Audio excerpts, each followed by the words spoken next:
everybody, welcome back to my channel. I am the Rambling Film Lover, and this episode is the Joker movie review. So for those of you who have not yet seen Joker, please do not continue because this episode will contain spoilers, because my review will be very in-depth and I will pull examples from the film. And I don't want to spoil anything for you guys, but please come back and catch the episode after you've seen it, if you see it. So, okay, let me start the review and just go from top to bottom. And let me try to do all the positives before I start getting into the nitty-gritty criticisms. The look of the film I loved. You know, it's a period film. It takes place in, I believe, the early 80s. And, you know, I want to say that from the moment the trailer came out, not the teaser, the very, very little teaser with the music playing with Joaquin laughing. No. The trailer that shows Robert De Niro. From the moment I saw that trailer, I started getting the King of Comedy feeling out of it. And for those of you that have seen Martin Scorsese's 1982 Robert De Niro film, The King of Comedy, did you guys notice that too? I immediately felt like there was going to be some sort of similarity, like Joaquin's Joker is somewhat like Rupert Pupkin or something. There was just an instant sort of reminder. There was something there that was similar. And so here's one similarity. Joker takes place in, early 80s, and it could very well have taken place in like 1982, which is when The King of Comedy took place, But that's just one. I do believe Robert De Niro's him being cast in Joker was very, very much on purpose, very much because of The King of Comedy. I'm almost 100% positive. Now, this could still be taken as a theory. You guys, please let me know what you think. I would love to hear your comments. If there's anything that you picked up that you don't hear me discuss in the episode, please. I would love to make this a good general discussion, because this film was what I call like a steak. Like, it was very juicy. There was so much you can dig into, and there was just so much to savor. Usually that's what I consider like a gritty film, a big piece of steak. Subject matter like that isn't everyone's cup of tea, but for me, I really like it. Don't get me wrong, I love romantic comedies, I love general comedies, I love lighthearted stuff too. People are always in the mood for that, but I'm also very appreciative of a noir film or a very gritty film, even a film that can be very depressing or can affect you deeply.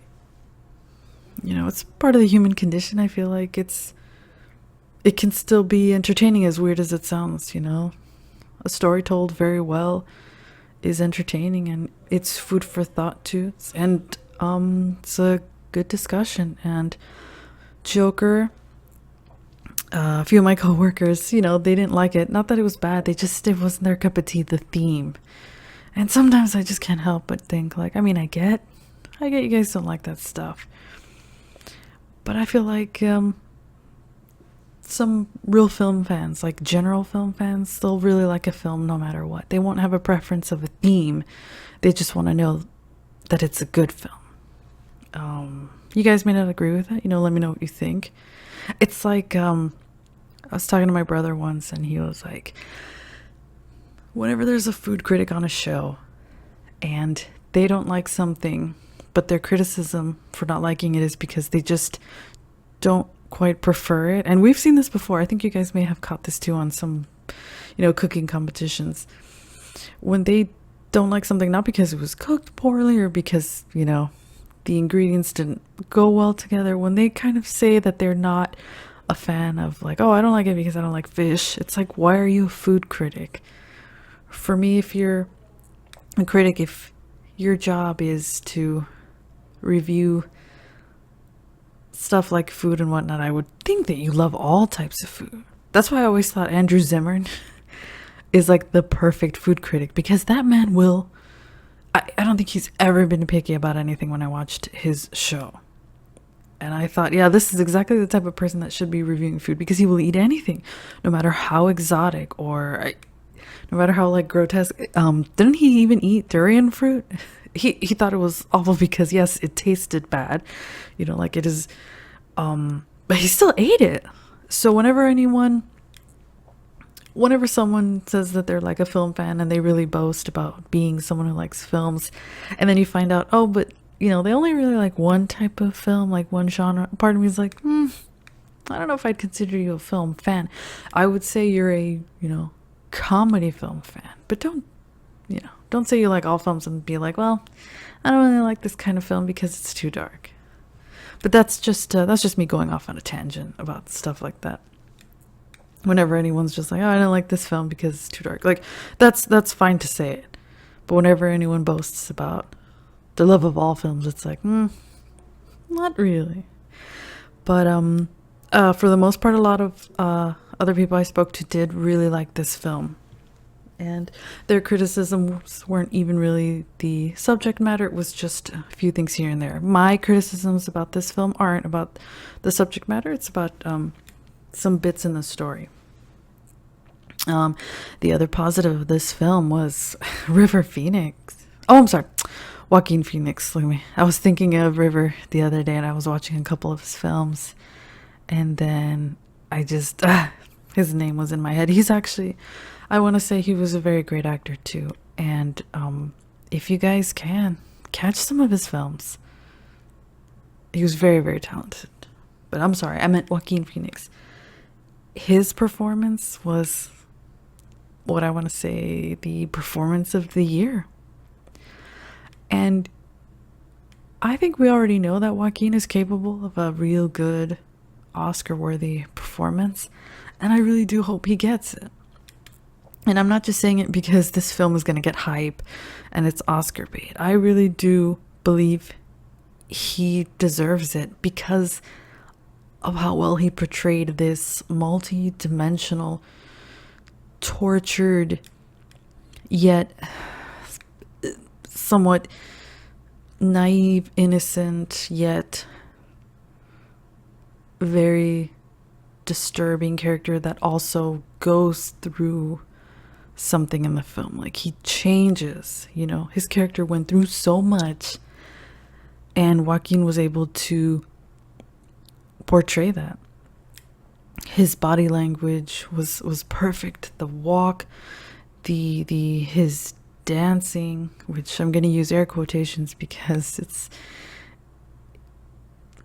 his dancing was also something very bizarre and strange, and also the times that his character would break into dance, like the whole thing. This was a well fleshed out character.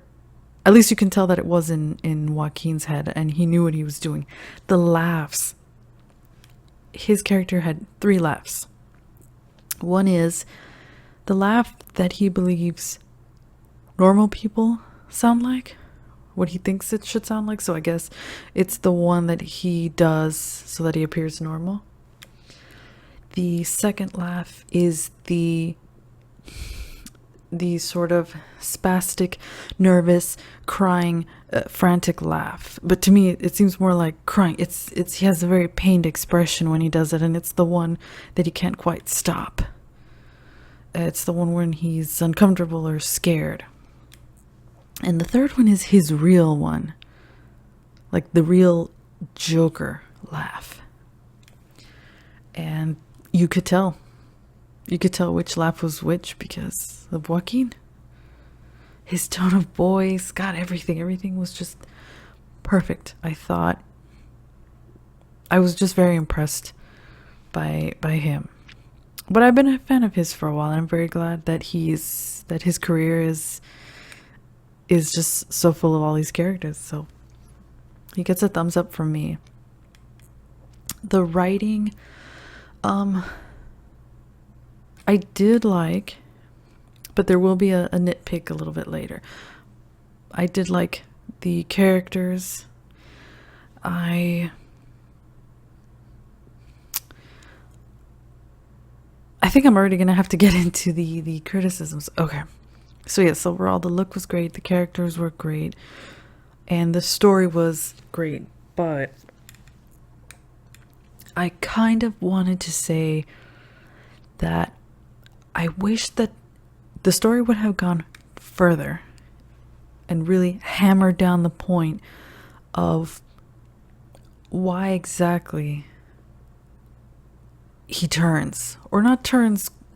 It's more like he let himself go. He couldn't contain himself any longer. He didn't want to anymore. In the beginning, his character is beaten up at one of his jobs. He holds a sign for a business. He gets beaten up by some kids and his sign broken. And he goes to, I forgot exactly who she is, but it's someone he has to report to. I kind of want to say a social worker. So she can check up on how he's doing, because he had been committed to a psych hospital before the film even starts. And he's been out and working a normal job. But when he goes to talk to her, because she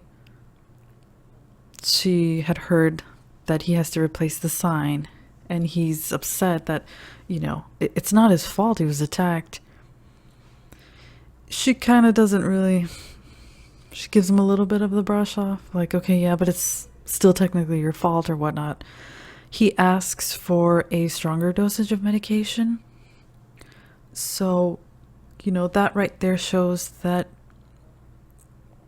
he just needs a little bit of that help. He wants to be, quote, better, and that's what he needs, I guess, to maybe, it sounds like maybe that's what he needs to kind of just put up with stuff. The world is very sad, or this is what you get in this scene. Like, there's a lot he's enduring in his head, in life, and he just requests that.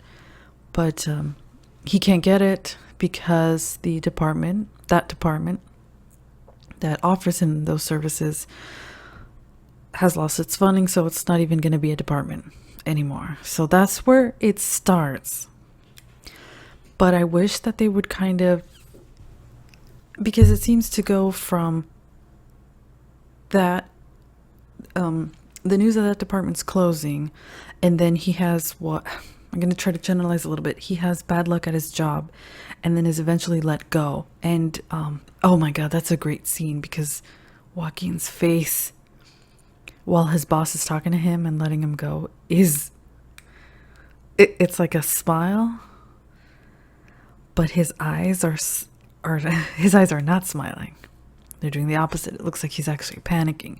So he's there with this very pained, kind of like Cheshire grin, and then these eyes that are just kind of like screaming, "Oh my God, what's happening? What do I do? What?" Like, just all these. It's just panic in the eyes, and then just like a fake smile, because it's like, yep, let me smile, let me not break down, let me not, I don't know, react to this. So it goes from that to that, and then in the middle of the film, I guess the only other time we maybe see the sort of unfairness of, I guess, society that's supposed to kind of be the weight that breaks him down is when he goes to get the records in the hospital. The record keeper kind of, he can tell that Joaquin, who had been a patient, probably still needs to see someone, and he says that, I think you should see someone, like, just to somebody. But I feel like they maybe glossed over it, or just, it was too on the surface. I wish, because everything else seems like it was just coming out of him on his own. I guess some people may be like, no, that's exactly what it is. Like, we don't need that much. It was always in the character to come out and with the realization of what his mom said, and then again the truth about his mom, and then the truth about his childhood. All this is enough to be the final straw that broke the camel's back. But I guess the reason why I'm sort of nitpicking about what exactly is the catalyst is because in one part of the film, and again, spoiler, the Joker is finally he's asked to be a guest on the show, his very favorite show, Robert De Niro's character's show. I just can't stop thinking that Robert's character is actually Rupert Pupkin, but he's there on the show. And no, I don't think it's on the show, but somewhere in the film they ask the Joker about what's happening, because the city is in there's a lot of protests, the people with the Joker masks, and he's like, I don't, he says this, he says, I don't believe in anything. So remember that.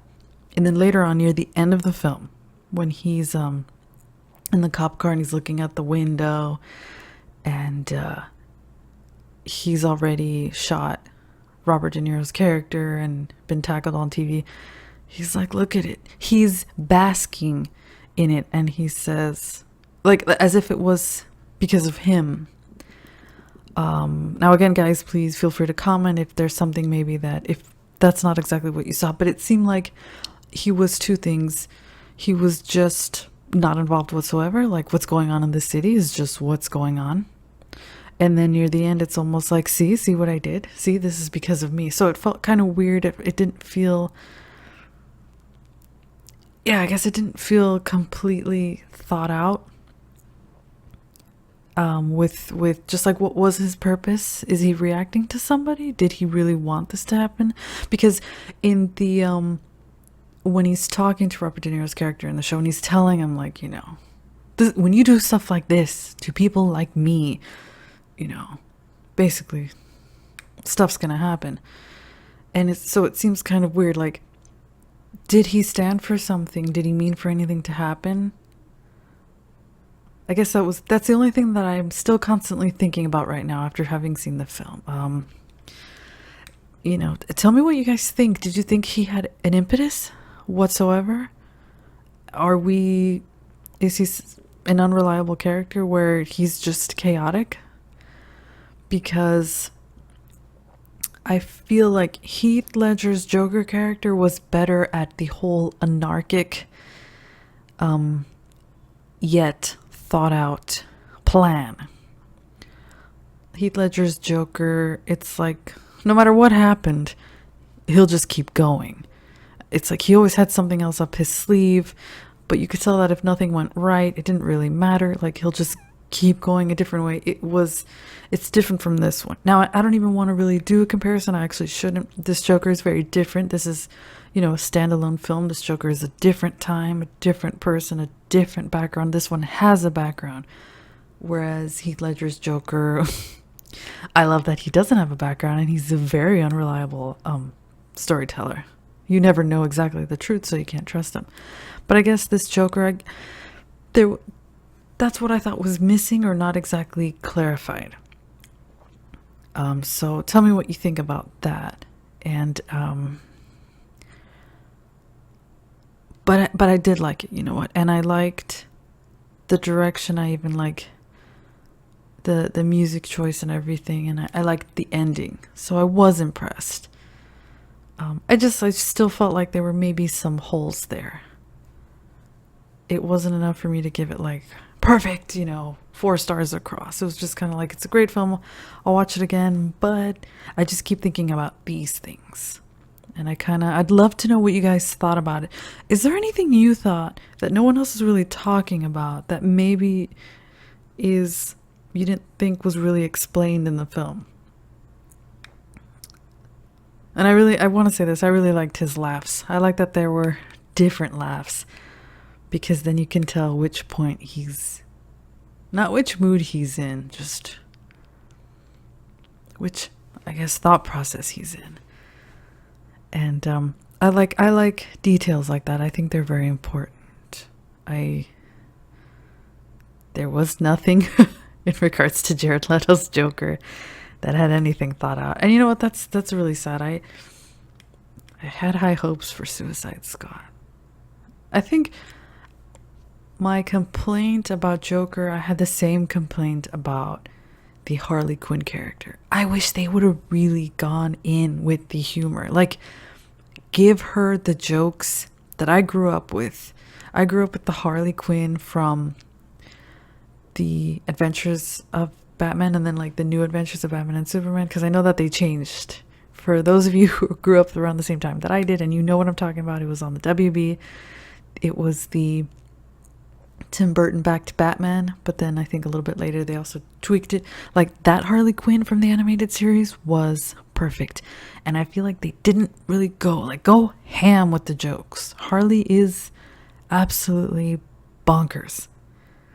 You know, I feel like they restrained her a bit. And then I have no idea what the heck they were doing with the Jared Leto Joker. I still don't know. And I feel bad that his character, and you know, it was the writing too. There wasn't nothing really to work with. The look I didn't really like. But that's me. There's other people who probably really liked it, and they felt like if they had put a little more thought into it, who knows, it would have been something. Oh, and as for the new Harley Quinn, the Birds of Prey film, I saw the trailer, and it may be too early to tell, but usually you can already tell by a trailer. I really want to say 9 out of 10 times you can tell by a trailer how a film's going to do. I am not feeling the Birds of Prey flick. I'm not sure why. There is something there that I'm just kind of like, ugh. She looks great. They look great. I like the idea. Birds of Prey rock. But why? It's like, why don't I believe you? Or like, why am I not being sold? I can't quite put my finger on it. I'll probably watch the trailer a couple more times. If they have another trailer come out, I'll catch it and I'll try to give you an idea. I think it was partly because of Suicide Squad. Like, that one wasn't that good. This one is probably not going to be that good. And I think, I just don't know. It all depends on how much more she's given to say. Like, Harley Quinn's dialogue is essential and it is very particular. But yeah, I'm just not feeling this one. But we'll see. So overall, Joker I did like. And one little thing that I thought was a bit irritating in the theater was there were some people that brought kids. And come on, guys. You could tell from the trailer that this was not going to be a DC connection family Joker. I think you could tell from the very beginning, from the teaser, that this was going to be a dissection on a very disturbed individual, this was going to be dark and this was going to be very, very adult. And yes, there is a DC connection in there. You guys know what I'm talking about. Bruce Wayne is there, but I never ever thought this was going to be like a new world building film. Although, even though Joaquin said he chose this film because it's a standalone film and he doesn't want to come back to anything like that. He doesn't want to be part of a comic universe. I think because of all the good reviews, he's saying, I think most recently he said, oh, yeah, I wouldn't mind coming back to play him. But again, this film was something completely different. And this is exactly why I ran to the theater to watch it, because I wanted to see something different. I have nothing against the superhero films. I have nothing against, the Marvel universe and whatnot. The DC ones, I don't like that much. I liked Wonder Woman very much so. The other ones, not that much of a fan, even though I'm a huge fan of the characters. But, that's just because I felt like they weren't done very well. But like the Marvel ones and everything, Iron Man, Spider-Man, and I'm talking Sam Raimi Spider-Man, I love all that stuff. But I think after everything, I was craving something like this, something like Joker, where let's take this one very interesting character and let's once again tell his story, and then really touch on something that even right now needs to be talked about, mental illness and whatnot. And then also just create another story. Because with Joker, God, you could create so many backgrounds for that character. And again, as long as you do it right, as long as the writing is solid and the performance is great and the direction is good, you have a recipe for a great film. And above all, a very unique standalone film. So, guys, I can't wait. Please comment your opinions, your thoughts. This film has a lot to talk about, and I'd love to hear what you guys think. And thank you so much for catching my episodes, and I hope to have another one up very soon. Thanks, guys. Bye.